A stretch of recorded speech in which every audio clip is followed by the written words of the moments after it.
Hola, muy buenas noches amigos. Estamos en tiempo de entrevista, estamos en tiempo de la cortina y dentro de este tiempo estamos en un tema que es nuestra entrevista a una persona que merece más que de sobra estar como presidente de esta hora de la entrevista, en la cual pues vamos a desglosar un libro que precisamente yo entiendo que es un libro importante, un libro más orientado a la filosofía que a la historia desde mi punto de vista.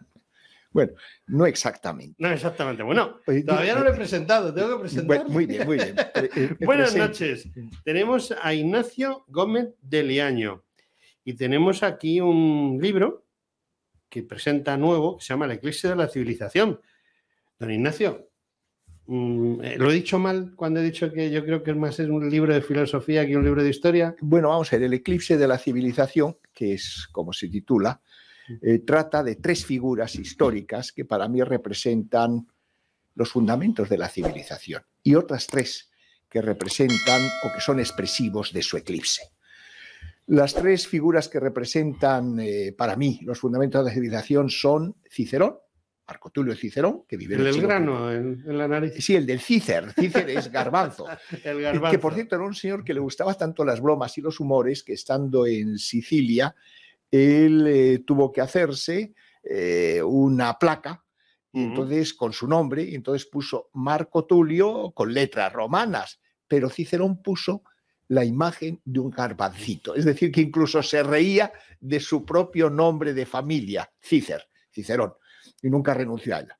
La primera figura es Cicerón, que es una figura histórica, por eso decía que aunque sea así de filosofía el libro, pero es también de historia.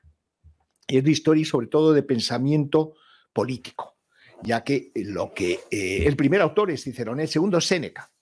Por lo tanto, volvemos a encontrarnos con una figura histórica importantísima, ya de unos 50 años posterior a la muerte de Cicerón, y coetáneo de Séneca. La tercera figura que representa los fundamentos de la civilización es San Pablo, Saulo, después llamado San Pablo de Tarso.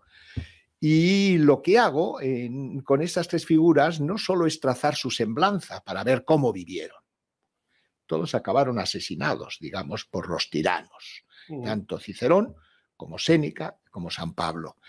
Pero lo que a mí me interesaba de estos autores es después, junto a la semblanza de su vida, recoger sus pensamientos. No interpretarlo yo. Yo he seleccionado en cientos de citas sacadas de sus obras, sus pensamientos en relación con la idea que tienen del individuo, de la sociedad, de la ley, del Estado, de la religión, de la vida, de la muerte, del hombre, de la mujer, en fin, temas fundamentales para la vida.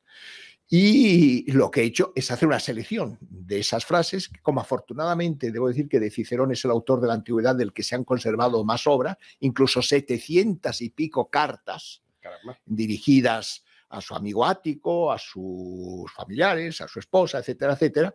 Entonces, por eso podemos seguir casi al día a día, en muchos casos, la vida de Cicerón. Y se ha mantenido leído y legible durante 2000 años. Y siempre pues con gran honor.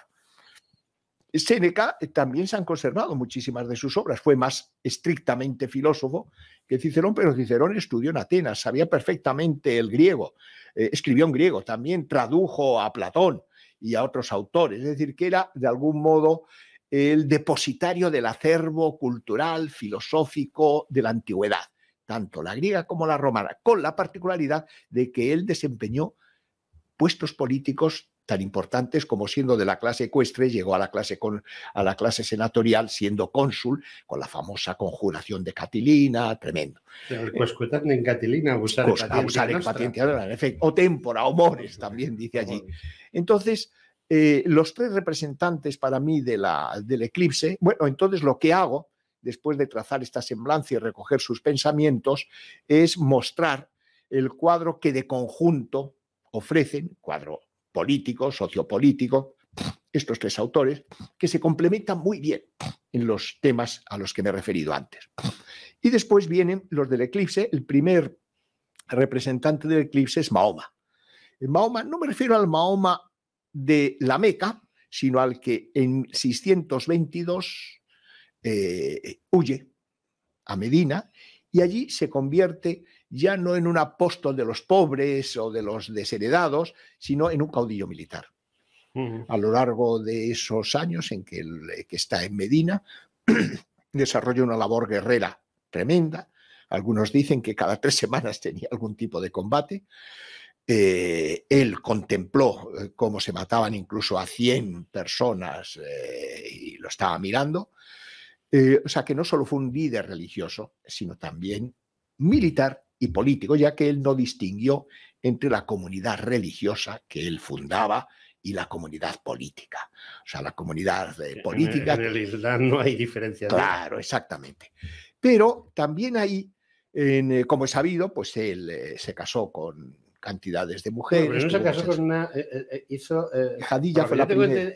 Tengo entendido que la primera mujer fue una especie de braguetazo, ¿no? O sea, sí, era una mujer y la influencia de ella. Sí, Jadilla, en efecto, era bastante mayor que él, no me acuerdo. Además era cristiana, ¿no? Se dice que incluso tuvieron una boda cristiana, en efecto, se dice eso. Sí, no sabemos por qué rito, pero sí, pero bueno, exactamente, sí.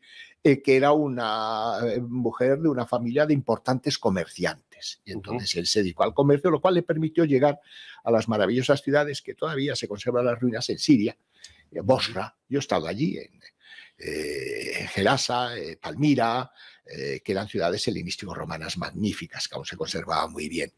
Y tuvo la posibilidad también de entrar en contacto con otras religiones, los cristianos católicos, nestorianos, maniqueos también, etc. Pero ya cuando se traslada, muere Jadilla, que era como su madre, porque Jadilla tenía muchos años más que él. Tenía 20 eso es lo que tengo entendido, era infinitamente mayor, digamos. Sí, aunque después él ya, de parte vieja, se casó con una niña, primero de 5 años, pero su padre Abu Bakr dice, hombre, no, que es muy pequeñita, de 5 años, y esperó hasta que cumpliese 9. Por eso en muchos países musulmanes se pueden casar las mujeres a los 9 años. Pero a lo que voy. Conozco el tema, he estado viviendo en Afganistán. Bueno, pues entonces lo conoces muy bien. Entonces... lo que hago es recoger a partir del Corán, que es el libro donde se recogen canónicamente sus pensamientos, y los hadith, que son también, digamos, el segundo libro religioso, puesto que también se recoge muchas de las cosas de la vida y de las predicaciones de Mahoma.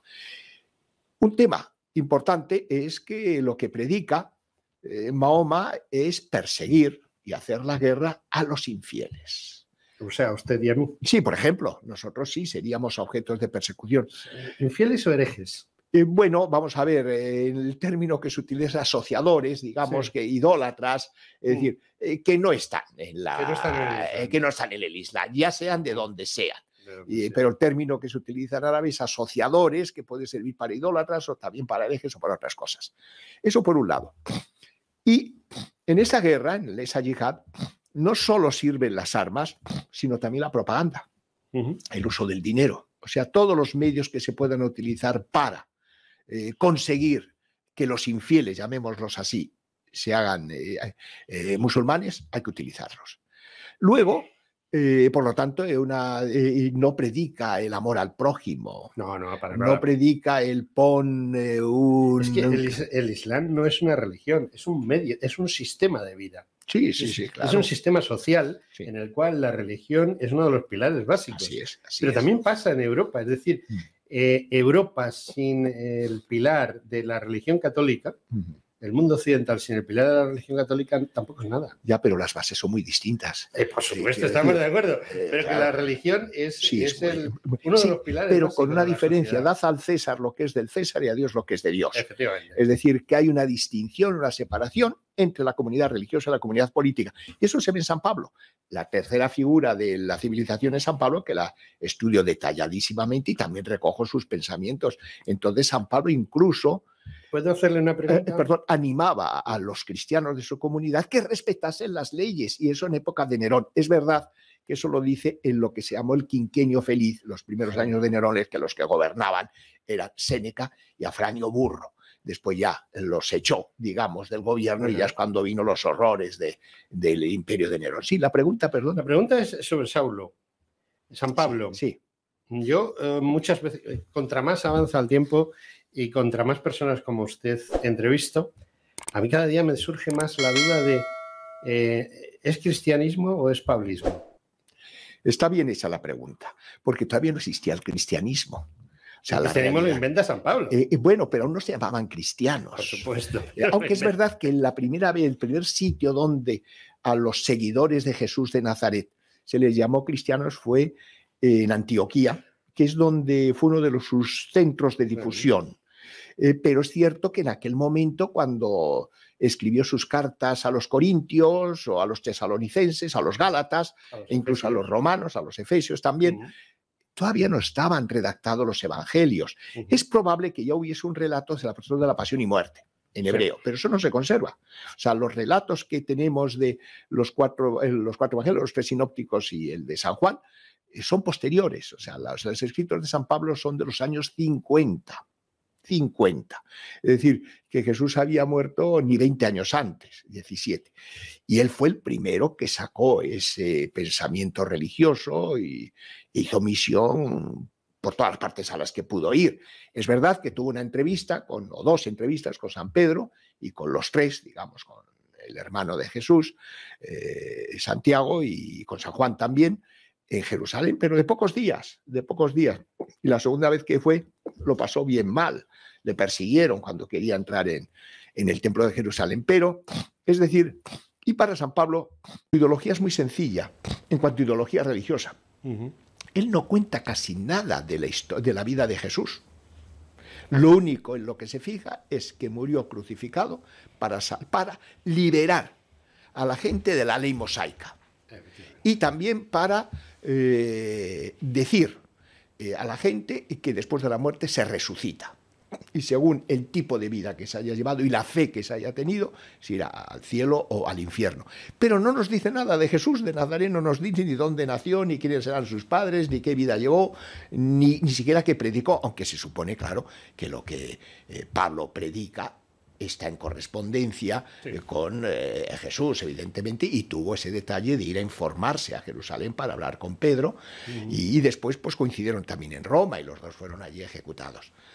Soy un mal presentador y muy malo haciendo preguntas, porque le he cortado a usted su hilo, y su hilo iba terminaba con la idea de Mahoma y empezaba con una idea que es la que ahora mismo sustenta al globalismo, Carlos Marx. Sí, pero incluso de Mahoma, de su ideología, hay que decir también, antes de pasar a Carlos Marx, que él estableció que a los que renegaban del Islam también había que perseguirlos y matarlos. Sí, y también hizo la distinción entre hombres y mujeres, una distinción total, vamos, radical, que aún se conserva en la mayoría de los países musulmanes. Y luego pues también estableció pues eso, pues los hombres podían casarse con muchas mujeres, pero las mujeres no con muchos hombres. Es decir, y luego también que el Estado tenía que someterse a las normas de la religión que él predicaba. Es decir, y de ahí que incluso cuando él murió, ni siquiera dejó organizado el directorio de su iglesia, sino que vinieron las guerras de los califas, se mataron entre ellos prácticamente todos. La primera escisión. Claro, y los de Ali también, los sunitas, los chiitas, pero incluso también sin esa distinción también se combatieron, y luego los países musulmanes han sido muy abundantes en guerras civiles. Pero también hay que decir una cosa, que es verdad que los que hacen atentados, como estos que estamos viendo, sí siguen las directrices de Mahoma, literalmente, se comportan como él. Pero debo decir que la mayoría de los musulmanes no siguen esas directrices. O sea, es gente que se comporta con bondad y de manera buena y muy bien. Yo tengo muy buenas relaciones con musulmanes, pero que es verdad que ellos, lógicamente, no viven el Islam tal como Mahoma lo predica en el Corán. No son tan estrictos, digamos, no lo son. O tan zumbados, porque lo cierto es que quien lleva a los extremos a los que están llegando algunos es porque alguna neurona no conecta adecuadamente con el resto. Sí. Y también que no son conscientes de que las condiciones económicas, sociales y políticas en las que Mahoma se movió son muy diferentes a las actuales. O sea, justamente en su tiempo había en la zona de Medina, de la Meca, en toda esa zona, había muchas guerras intertribales entre los propios árabes, y no digamos entre los árabes y los judíos. Es decir, era un momento, digamos, de mucha guerra. Pero eso ha seguido sucediendo a lo largo de la historia. Sí. O sea, la desunión y la guerra civil es lo que le ha impedido al Islam hacerse con el mundo. Sí, pero lo que digo que él se encontró con esa situación. Sí. Entonces, si yo que he estado varias veces en Siria, desde primero de los 90, era un país sumamente tranquilo, se podía viajar por todas partes, en efecto, y de pronto se desencadena una terrible guerra civil que yo me quedé pasmado, digamos. Bueno, esa guerra civil a lo mejor viene de fuera. Sí, bueno, ya, pero que también que de pronto económicos de terceros países. Claro, también ahora que ha citado usted lo de los intereses económicos, esto ya lo señaló Schumpeter, que los árabes de esa zona, digamos, de la zona de... no, me refiero de Medina, de la Meca, sí.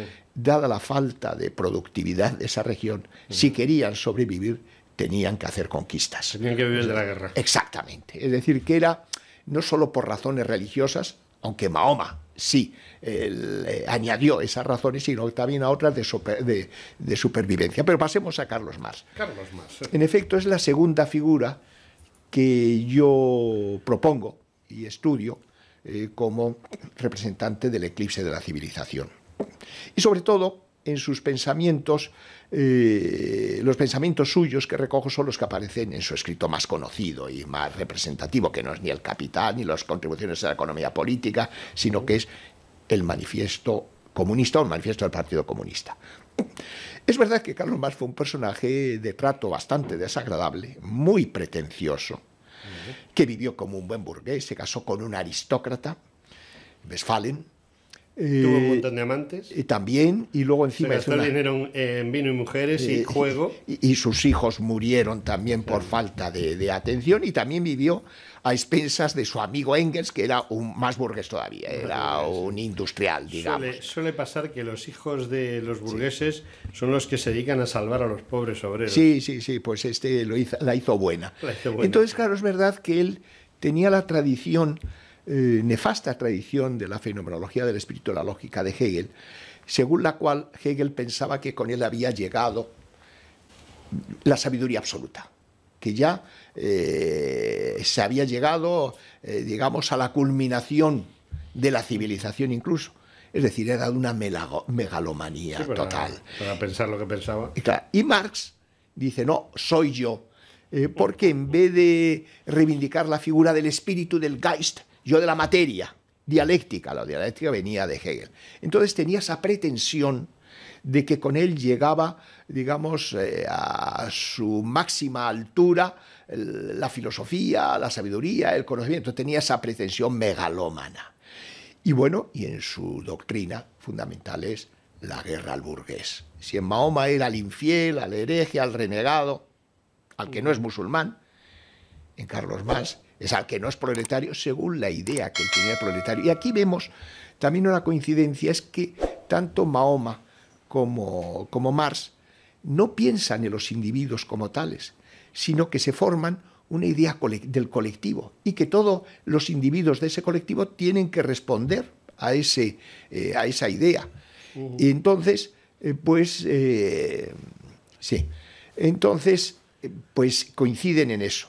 Es decir, también en reivindicar la guerra, en este caso no a los infieles, sino... Y luego, por otro lado, la distinción que tienen que hacer entre los proletarios, lo que él entiende por proletarios, y burgueses, como si los miembros de una familia burguesa todos fuesen iguales de pensamiento y hubiesen tenido las mismas aficiones y todo. O sea, no era consciente de las diferencias que se dan incluso en una misma familia, entre los hermanos. Que uno sale con unas aficiones intelectuales y otros con otras o con ninguna. Es decir, pero también nos encontramos con que Marx exige que los individuos se adapten a la idea que él tiene del colectivo, del proletario, porque piensa que ahí es donde está la salvación de la humanidad. Por lo tanto, hay que expropiar, digamos, a los burgueses, que es gente despreciable, y todas esas empresas tienen que ir a manos de los proletarios, pero con una particularidad, de que tienen que ser sus dirigentes comunistas los que las controlen. Es decir, que son una ñagaza los proletarios para que los representantes del Partido Comunista que él funda o refunda, digamos, se hagan con el poder. Es decir, que... y también en este caso, yo en algún momento del capítulo dedicado a Marx, dedico espacio a un viaje que hizo un gran periodista, escritor español de los años 20, Chávez Nogales. Hizo en el año 27 un viaje en avión por la Rusia soviética. Y publicó, creo que fue en el 28, 29, publicó ese relato y es estremecedor. Ya había muerto hacía 3 o 4 años Lenin y ya estaba Stalin, pero aún no era el jefe supremo. Entonces el cuadro que describe de la Unión Soviética del año 27, de cómo viven de mal los niños, la represión que hay por todas partes, el control periodístico, de medios de comunicación, de enseñanza, el uso de la propaganda de forma masiva, todo eso lo describe Chávez Nogales muy bien, cuando él era un personaje más bien de izquierdas, que podríamos decir, y el cuadro. Y también, lógicamente, yo viví en China en diferentes ocasiones, sobre todo en el año 89-90, y viajé por toda China, quizá de los españoles que han viajado más por China, pues he sido yo. Y estudié chino, digamos, y conocí bastante a fondo esa sociedad. Y entonces me encontré años después, con las memorias de Liu Xiaobo, un autor chino que fue Premio Nobel de la Paz, y que escribió pues sus experiencias terroríficas por reivindicar los derechos humanos. En esto se parece, digamos, este libro a otro que también cito en lo que se refiere a Marx, que se refiere a Mahoma, que es de una escritora iraní. Bueno, de hecho fue juez, la quitaron de juez, fue abogada, la quitaron de abogada, Shirin Ebadi. Entonces también hace unas memorias en las que cuenta, digamos, su experiencia amarguísima en el Irán hasta que tuvo que dejarlo. Y Liu Xiaobo pues prácticamente murió en la cárcel, cuando era un personaje que tiene una mentalidad muy católica, muy cristiana, digamos, o sea, no era un individuo que pretendiese hacer la guerra, sino más bien persuadir a la gente a cambiar esa estructura mental del maoísmo, del marxismo, del maoísmo. Pues nada, no había manera. Y la tercera figura que trato en el eclipse de la civilización es Adolf Hitler. Desde el punto de vista cultural, muy diferente de los 5 anteriores, ¿eh? ¿O no? Bueno, vamos a ver, pero muy parecido a los 2 anteriores. Vamos allá. De hecho, cuidado, los nazis siempre simpatizaron mucho con el Islam. ¿Cierto? Y el Islam con los nazis también. ¿Cierto? Y tenían como fascinación los unos por los otros. ¿Por qué? Porque en el fondo Hitler creó una religión política, la ariogermánica, digamos, y entonces los judíos eran los más inferiores, pero los latinos también, digamos, o sea que... Cosa que está dentro de la tradición luterana. También me hago referencia a la importancia, por eso utilizaban mucho los nazis la figura de Lutero con la esvástica. ¿Por qué? Porque en el caso de Lutero da más importancia a la fe que a la razón, lo cual es un poco absurdo, porque sin razón no entiendes el contenido de la fe, pero bueno, daba más importancia, incluso negaba el libre albedrío y despreciaba totalmente a los judíos y a los latinos. Tiene muchos escritos, Lutero, que aquí no se conocen, en contra, digamos, de los latinos y por supuesto de los católicos, no digo nada. Es decir que, y luego también a una forma de potenciar a los germanos ya en Lutero, en el siglo XVI. Y no nos olvidemos que ya Lutero ocasionó cantidades de guerras civiles, que sí con Thomas Münzer, luego en el siglo XVI y XVII. O sea que también ocurrió como con el Islam, que esa ideología provocó conflictos y guerras. Pero bueno, Hitler es también otra figura que él lo que quería estudiar arquitectura, no la aceptaron, era un pintorcillo, en definitiva, y de pronto pues vio que tenía una salida, digamos, con la ideología muy simplona del nacionalsocialismo, digamos.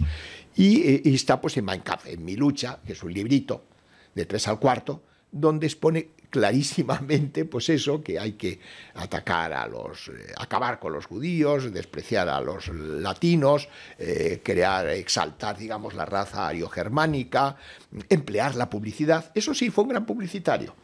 Hizo grandes, esto lo dice muy bien Speer en sus memorias, digamos, hablando de la capacidad y del conocimiento de luminotecnia que tenía Hitler, porque Hitler tuvo mucha afición al teatro y creó muchas salas de teatro, digamos, o sea, era un abanderado de la publicidad, de la importancia que tiene en política el uso de los medios de comunicación. Evidentemente no había televisión en ese momento. Gracias a Dios. Claro, gracias a Dios, desde luego. Aunque es posible que si hubiese habido televisión, la gente se habría horrorizado al ver a ese individuo, porque era un individuo que tenía aspecto de loco, francamente. Vaya usted a saber, porque el público a veces... Sí, bueno, quizá habría cambiado, se habría cortado el bigote, o a saber qué es lo que habría hecho. Pero ahora, en el caso de Hitler, no hago una semblanza larga, mientras que las semblanzas más largas del libro son de los representantes de la civilización, Cicerón, Séneca y San Pablo, en parte porque me gustan más, pero también porque al ser gente que vivió hace 2000 años, hay que desarrollar mejor su vida, si no la gente no la conoce. Mientras que en el caso de Hitler digo, pero bueno, ¿para qué dedico solo 2 páginas, mientras que a los otros dedico 40? ¿Por qué? Porque en el caso de Hitler cualquiera puede mirarlo a través de Internet. Lo cierto es que esa segunda parte usted refleja a los que hubiesen asesinado a los de la primera parte. Sí, claro. Es muy curioso, ¿no? Sí, o sea, ha hecho una primera parte llena de valores y de ética y una segunda parte llena de asesinatos. Sí. Bueno, es que murieron asesinados por los poderosos, sí, los tres primeros. Los éticos, y murieron asesinados por gente que quizá tenía bastante parecido con Mahoma, Marx y Hitler. Perfectamente. En el caso de Hitler, lo que sí hago es como una prolongación, después de tratar de sus insulsos y terroríficos pensamientos de su libro Mi lucha, trato de cómo tiene su ideología un precedente en España. Es el precedente de Sabino Arana Goiri, en los pensamientos, y por eso es por lo que también recojo todo lo veo que al final de una selección de pensamientos de Sabino Arana para que se vea. Es verdad que en su caso el enemigo no es el judío, el enemigo es el español. El ser perfecto no es el ariogermánico, es el euskérico, digamos, en fin. No, es un invento, porque claro, vamos invento, a ver, evidentemente. Los vascos no han venido en un platillo volante. Para nada, así es. Es decir, que entonces, y muestro, pues eso, la idea que tiene, muy simplonas, por otro lado. Y parece mentira que un partido que es el precedente del nazismo ideológicamente, es verdad que las provincias vascongadas no son como la Alemania de los años 30, evidentemente. Sí, pero no anda muy lejos. Claro, es decir, en cuanto a poder, en cuanto a población, en cuanto a poder y población. Desde mi punto de vista, a la opresión que sufren los que no son de la cuerda de los que mandan. ¿no? Lo sé bien porque tengo parientes allí que incluso siendo de 8 apellidos vascos viven en Madrid, digamos, porque no son nacionalistas. No, me refería a que, claro, la trascendencia política de esa ideología no es lo mismo si hubiese permeado y hubiese impregnado en un estado como Alemania, que tenía pues 80 o 90 millones de habitantes, mientras que, claro, no sé cuánto tiene ahora el País Vasco, pero serán 2 o 3 billones o algo así. Es decir que, bueno... Pues, y en disminución. Y en disminución. Ignacio, tengo un problema con usted. Se llama el reloj de arena que tengo por ahí. Me he quedado sin tiempo. Muy bien. Tenemos el tiempo suficiente todavía para alguna pregunta. Bueno. Muy poquito, pero tenemos. Yo voy por la calle, paso frente a una librería y veo su libro, El eclipse de la civilización, en el escaparate. Pregunta de examen, ¿por qué entro y lo compro? ¿Por qué yo entro, tengo que entrar y comprar su libro? ¿Qué tiene su libro que a mí me hace la necesidad de comprarlo? Bueno, pues justamente esto me lleva al último capítulo, que es el capítulo más personal, que se titula Eticocracia frente a tiranocracia.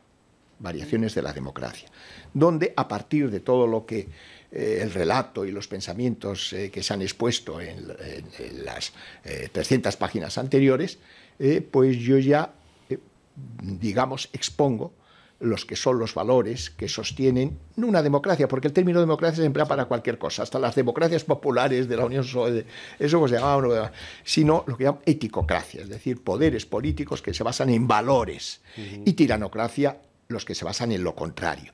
Entonces yo pienso que el que pasa por una librería y ve ese libro debe adquirirlo, si me permite decirlo así, porque pone las bases a una regeneración social y política. Y ahí está expuesta. Entonces, si alguien... Y está contado de una manera muy fluida. Digamos que se lee por los amigos y gente que conozco que lo ha leído, que lo lee con mucha rapidez, mucha facilidad, y con el interés que tiene de novela la vida de esos personajes y luego la, digamos, actualidad que tienen sus reflexiones sobre la libertad, la comunidad y todos esos temas en los que me fijo al pensar en su pensamiento. Entonces yo creo que le puede servir pues, para ver cómo poner las bases a una eticocracia y vivir mejor y más dignamente. Yo creo que es un libro que lo que pretende es que el lector aprenda de alguna manera a vivir más dignamente. No por mí, sino por esos autores que yo he seleccionado y que yo, eso sí, he expuesto de la mejor manera que he podido. Bueno, pues siento decirle a don Ignacio Gómez de Liaño que nos hemos quedado sin tiempo. Y lo que sí me gusta decirle es que ha sido una charla, una conversación para mí estupenda, porque me ha refrescado muchas cosas y espero que se las haya refrescado también a ustedes. Sí, a mí también. Don Ignacio, muchísimas gracias y espero que vuelva otro día. Así lo espero y muchas gracias a usted por esta conversación para mí tan estimulante. Bueno, amigos, y hasta aquí hemos llegado en esta entrevista, pero no se vayan porque hay más. Hasta dentro de un poquito.